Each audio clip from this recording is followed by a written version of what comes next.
These are the sights and sounds that captured the hearts of thousands of people when steam was the power source dominating our railways. The 19th century really belonged to the steam engine and the railways.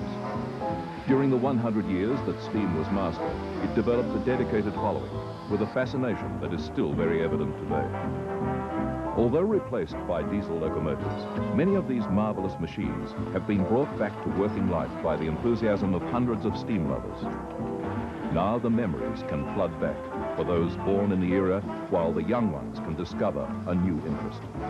Steam trains also create a wonderful activity for thousands of tourists who are able to use a fascinating form of transport to see the countryside.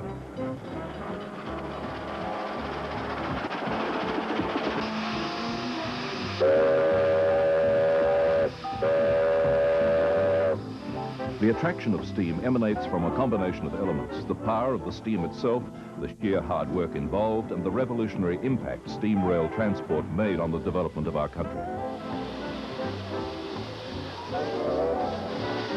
As we now take a look at a range of locomotives that are operating in Victoria, it will become obvious that Australian Railways hosted an amazing diversity of types and sizes, working in an equally diverse range of tasks.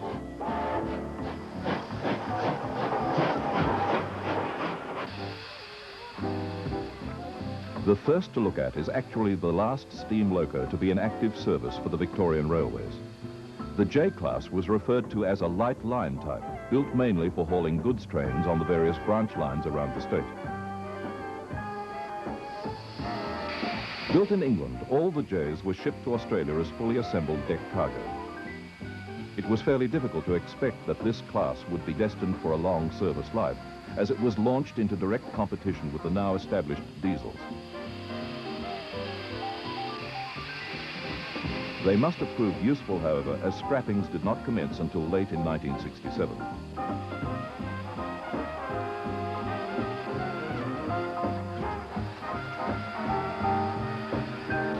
One of the peculiarities of Australian railways is the adoption of several different rail gauges, even within the mainline system. The distinctive high-pitched boiler on the J is to allow a wheel structure that could be easily converted from broad to standard gauge. Seen here steaming up for her maiden voyage after restoration, J515 is not intended to be scrapped again for many, many years. This successful run at Seymour should see to that.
Being the last class to operate here brings to notice an interesting concept of the steam locomotive, and that is how relatively little their appearance changed during their 100-year reign. The basic shape, engineering methods, wheel arrangements, and operation remained remarkably similar for that time. All of them utilized the same basic concept: boiling water over a fire to generate steam, which powered the wheels through a reciprocating piston engine. Refinements in later designs did little to alter appearance or change the need for constant hard work to operate them. Improvements included automatic coal feeding, wheel structure, smoke deflectors, superheaters, and as in the case of the last 30 Js, using oil as the fuel.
arrangement of the J-class is described as 280, which refers to the two small pony wheels at the front with 8 driving wheels behind that.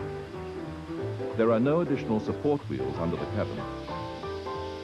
The driving wheels are relatively small in diameter, a design feature for providing power rather than speed as needed in freight work.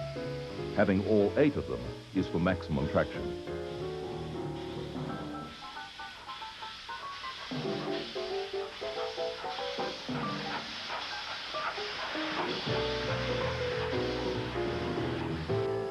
The K-class locomotive was largely based on the J for design specifications and was probably the most reliable class operated by the Victorian Railways.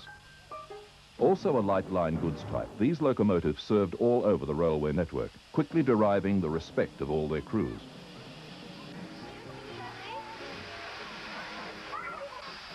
The first 10 of this class started their life in 1922. The design was obviously sound, as a further 43 were built during the years around the Second World War.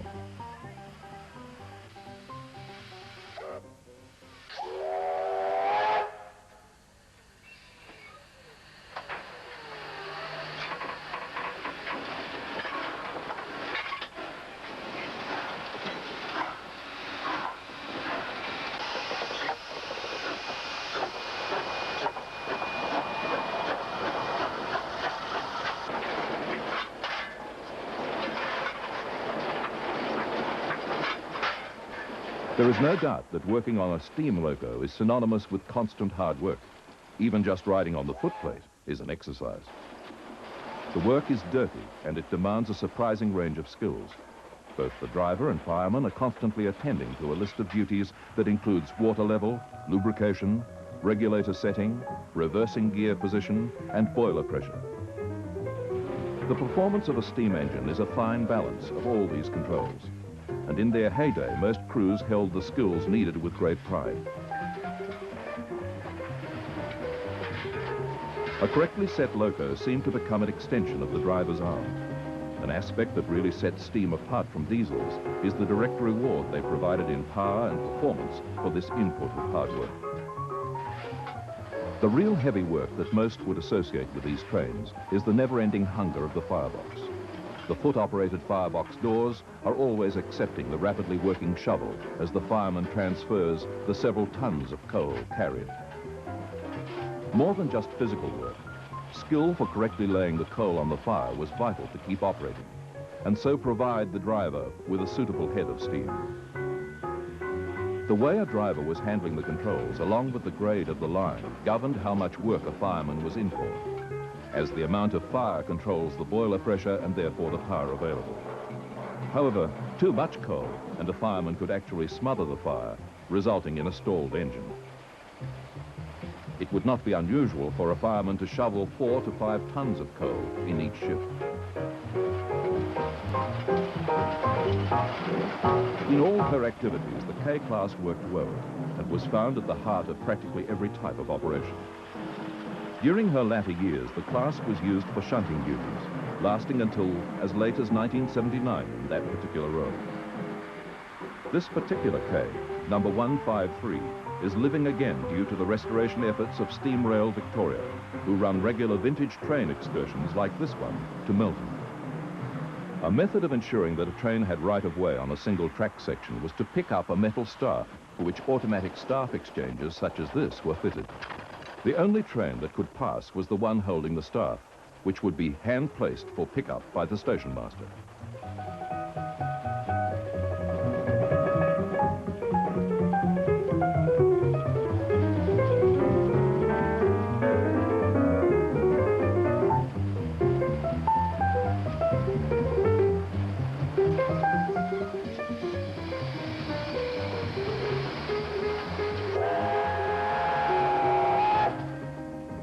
Bringing all this power and weight to a halt is another accomplishment carried out by these crews.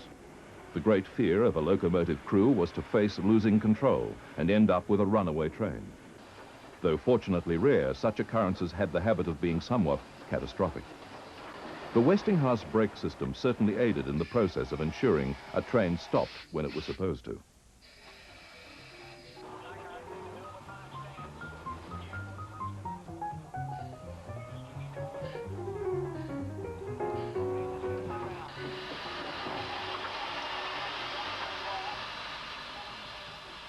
Even at the end of the journey, tending to water levels and lubrication ensure boredom is not part of steam train operation.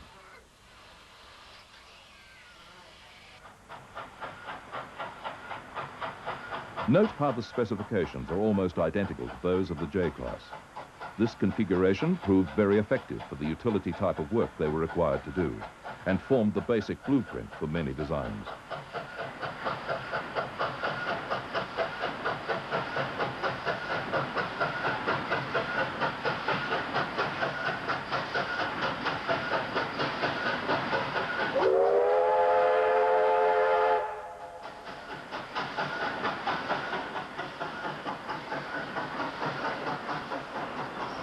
Another working K is number 163, seen here also preparing for a maiden journey following restoration. This run is from Hastings to Stony Point, alongside Western Port Bay. When one takes the time to study such a machine, the attention to detail and the enormity of the work needed to return these creations back to serviceable condition begins to show. They have the coal in and then they put it in up there to watch. Okay, you've got to come and have a look where it gets put in the fire and make it hot so it's steam. The reward for those involved is the pleasure of seeing them breathe again, along with the fun it brings for all concerned. These occasions are a wonderful opportunity for families to get out for a picnic day, with kids and adults alike enjoying the spectacle.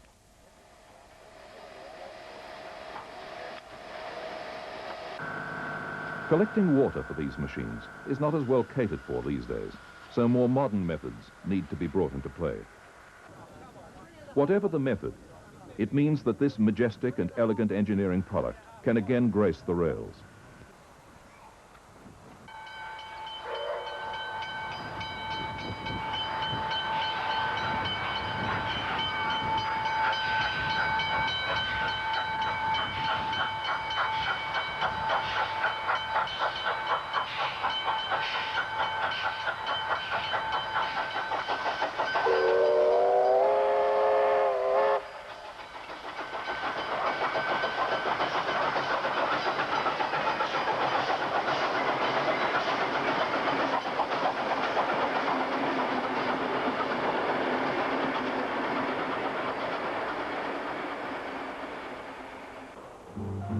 Few would argue that there is something special and romantic about the glorious sight K163 creates, thundering along the rails in the sunshine.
This time we have a heavy goods type locomotive, the T-class, built specifically for the expanding ore and freight traffic on the Broken Hill narrow gauge system in South Australia. A highly successful workhorse, their versatility led to a total of 78 being built, and they found service all over the state.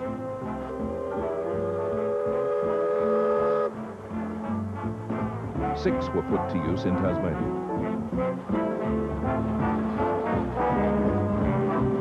Now operating in a new state, T251 heads a wonderful tourist railway at Queenscliff, which is well worth the Sunday drive to spend a day of good old-fashioned fun for all the family. The T is in stark contrast to a large variety of steam locomotives awaiting restoration by the Geelong Steam Preservation Society. This is the state that most of these engines are in when acquired. Given time and devotion, these steamers will one day also be lining up to carry the many passengers that come to savour this character-filled railway. Yes, mate. Then we'll return the drive, though. Right, no worries. The actual railway line used here was originally built around the turn of the century as a defence supply to the Fort Phillip Heads through fears of a Russian invasion held at the time.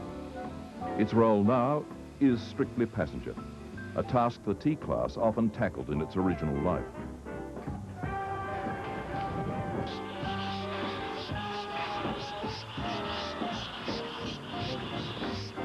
On this thoroughly charming railway, she is heading a train with a most unique sensation of going back in time to the turn of the century.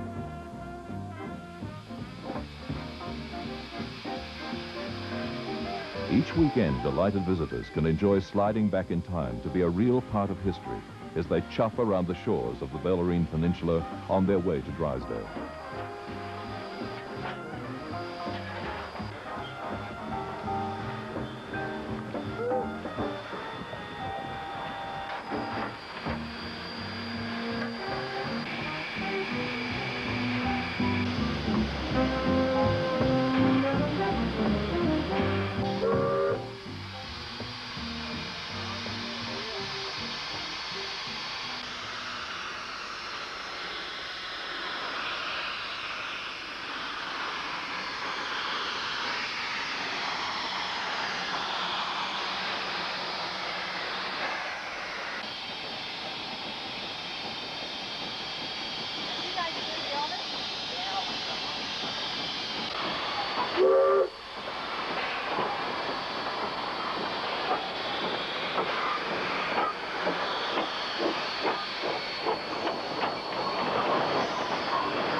Another tourist railway, also narrow gauge and also built around the turn of the century, is one that is widely accepted as being synonymous with steam trains in Victoria.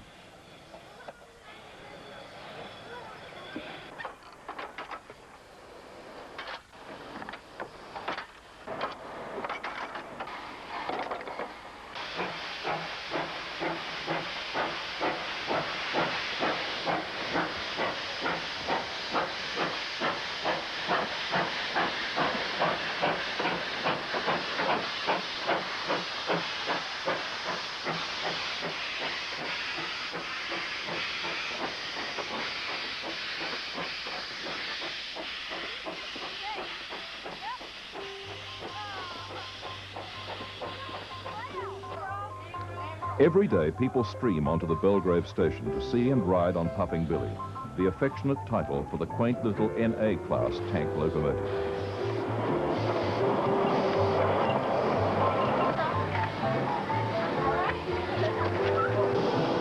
Four of these 2 feet 6-inch gauge lines were constructed around the station.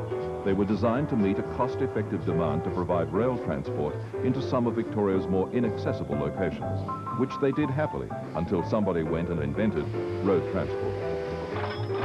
This one in the Dandenongs, and so close to Melbourne, had spent its working life filtering into the hearts of the local people who had been taking regular trips through the bush for years. So when the narrow gauge lines began to close, public pressure ensured that this one was able to survive.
The extraordinary volunteer work of the Puffing Billy Preservation Society has ensured that this unique little railway will carry thousands of Melbourne people and her visitors for a great many years to come. The whole operation is a tribute to the perseverance and determination of Melbourne people.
Working with steam requires some degree of forethought, as it takes a few hours from the time the fire is lit to when a full head of steam is available.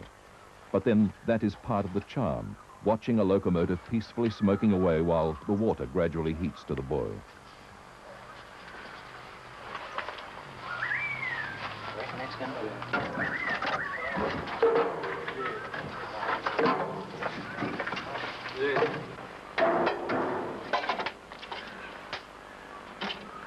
One more? That'll be pretty right, I think. We'll get that down for a bit.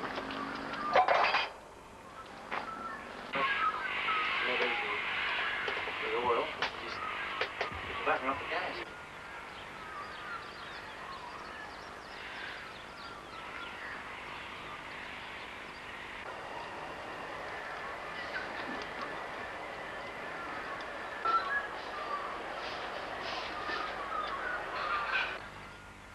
This is part of the Alexandra Tramway and Timber Museum, highlighting the vital role that rail transport played in the massive timber industry that Victoria supported in the early part of this century.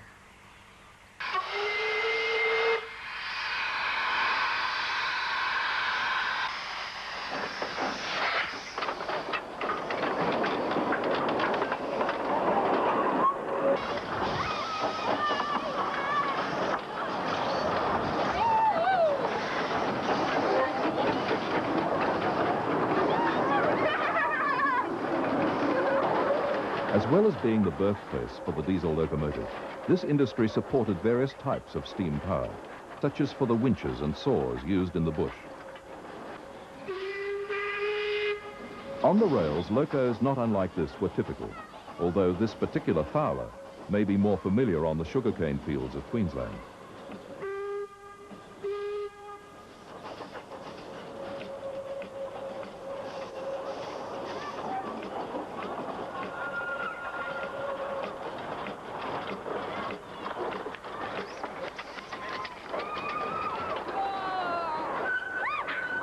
Whatever this train's origin, visitors to the spectacular countryside at Alexandra can enjoy a fun steam train ride as well as explore the marvelous history involved with the timber industry. As with so many of the trains operating in this state, the beautiful countryside of this district sets the scene so well for such a day of fun.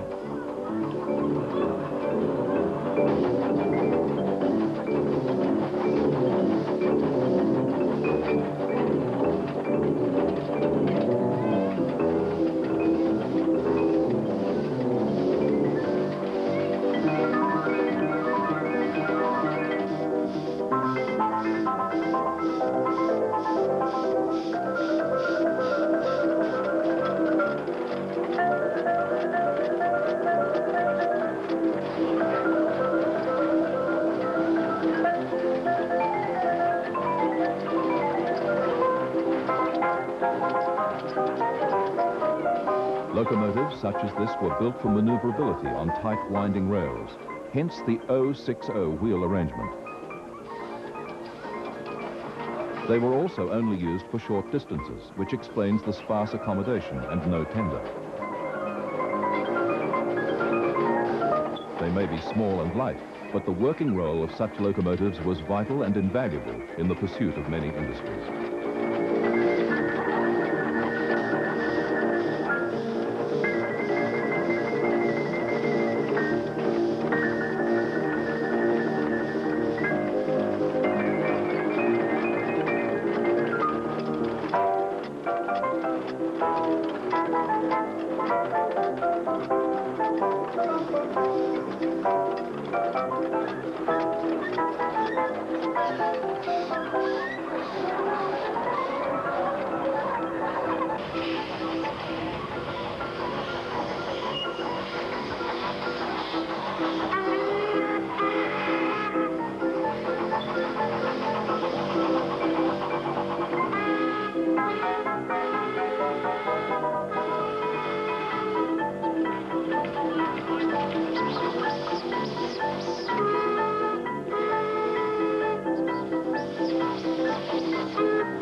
Now for a distinct change of pace, to mainline passenger work. The R-Class is a prime example of the fast passenger locomotive employed on the Victorian railways. In fact, this was the last passenger class to enter service for the VR.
More refinements to ease the fireman's load were introduced by this stage, being an automatic steam-powered stoker system. But the shovel is always there, just in case.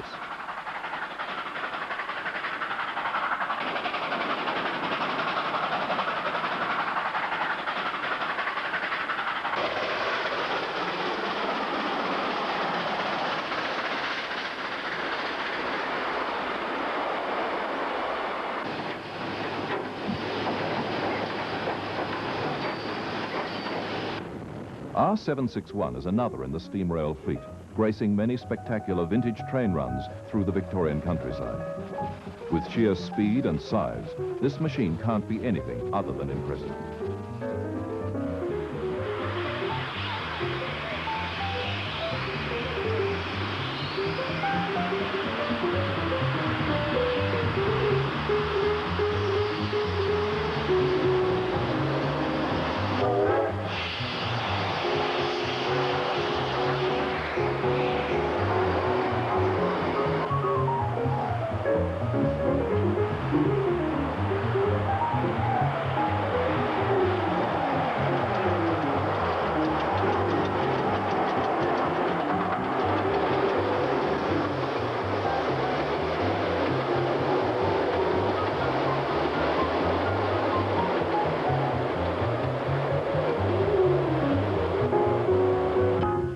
The 70 in service were handicapped in the same way as the J-Class, being delivered concurrently with the new B-Class diesels.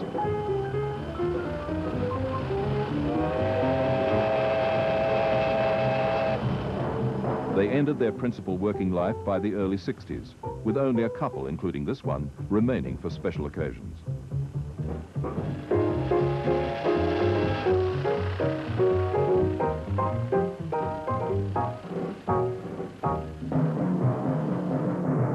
The R-Class ensured that steam ended its reign in Victoria with style, and fortunately that style is able to be enjoyed again through the activities of steam rail.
One particular aspect of steam locos is that they were really designed to operate in one direction, if for no other reason than they looked wrong going the other way. So the turntable was a feature of steam. And it may come as a surprise to see how easy it was to spin 190 tons of metal around. It is probably fair to say that not all turntables remained this easy to use.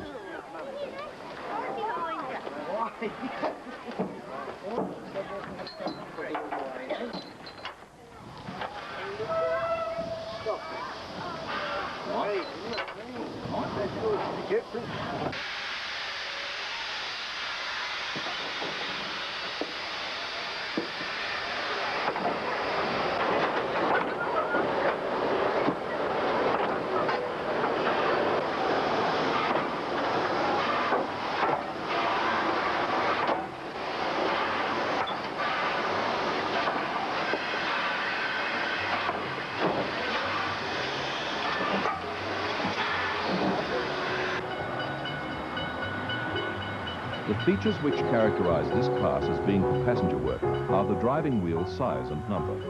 Large diameter is for speed rather than power, as is having only 6 driven or coupled wheels. The R derived considerable power by operating a comparatively high boiler pressure of 210 pounds per square inch.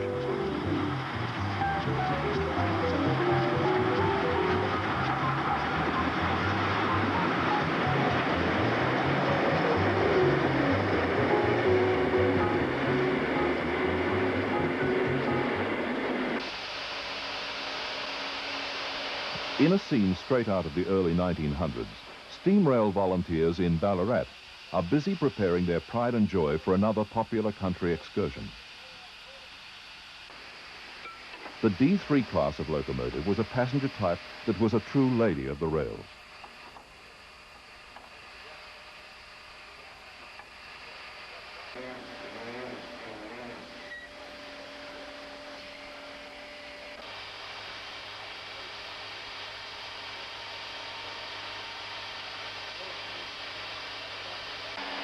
Valve. I've cleaned out one for the piston.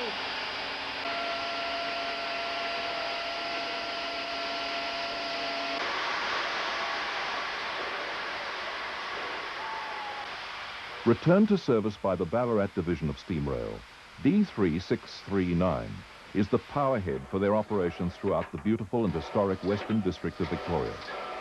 Such rides can be taken as part of a wide range of activities available in this district. D3639 represents a stylish, classic line of locomotive design, invoking a feeling of pride and elegance.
Somehow this lady seems to be an essential and integral part of this countryside, and all who ride her train seem in agreement.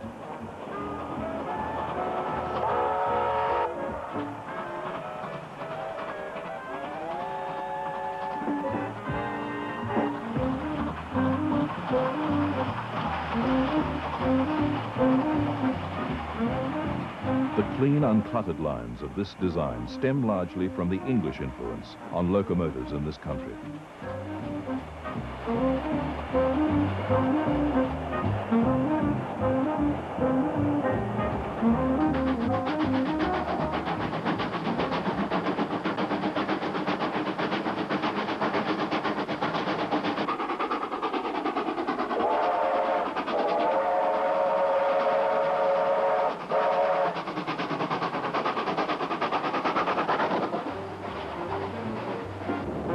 Improvements to the steam engine included superheating, as fitted at the D3.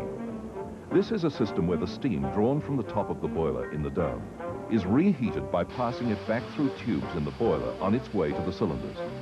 This results in both extra efficiency and power.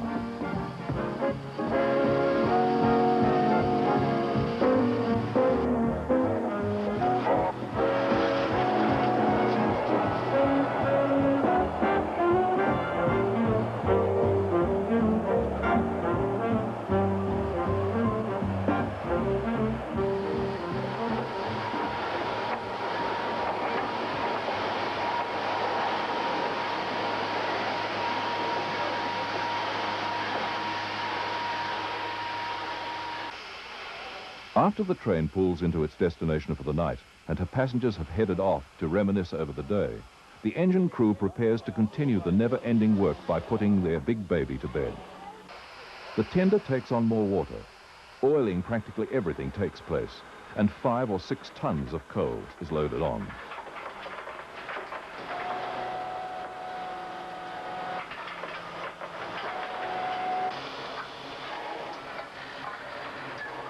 Even when modern machinery is helping, manual labor still seems essential. The banjo is always at work.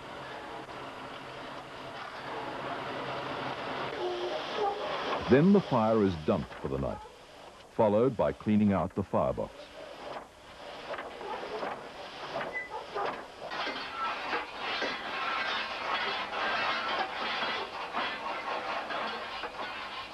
A spectacular way to rid the boiler of excess pressure is the blowdown.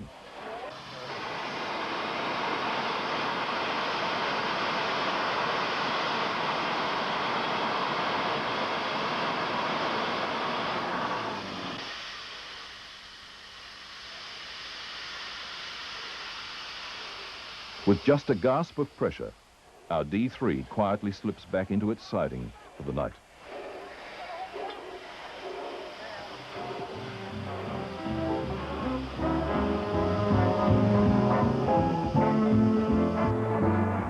The D3 began its work life at the turn of the century as the DD class, which was to become the most numerous type on the Victorian railways, with some 260 being built up until 1920.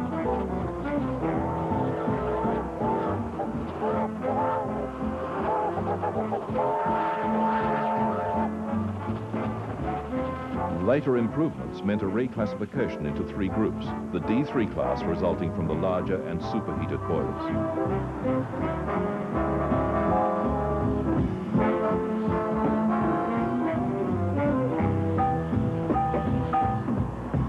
So now you have been able to enjoy some of the thrill and variety that our railways offered during a century of domination by steam. Remember that you can enjoy firsthand the enjoyment of a nostalgic steam train ride, as these trains are operating for just that purpose.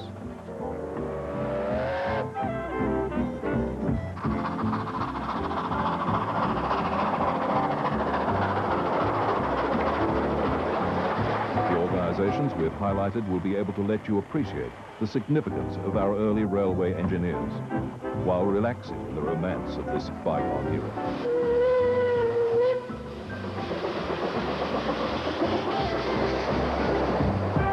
Each and every one of these groups is looking for your patronage and support to maintain their activities, as well as bringing more and more of these wonderful old machines back to life.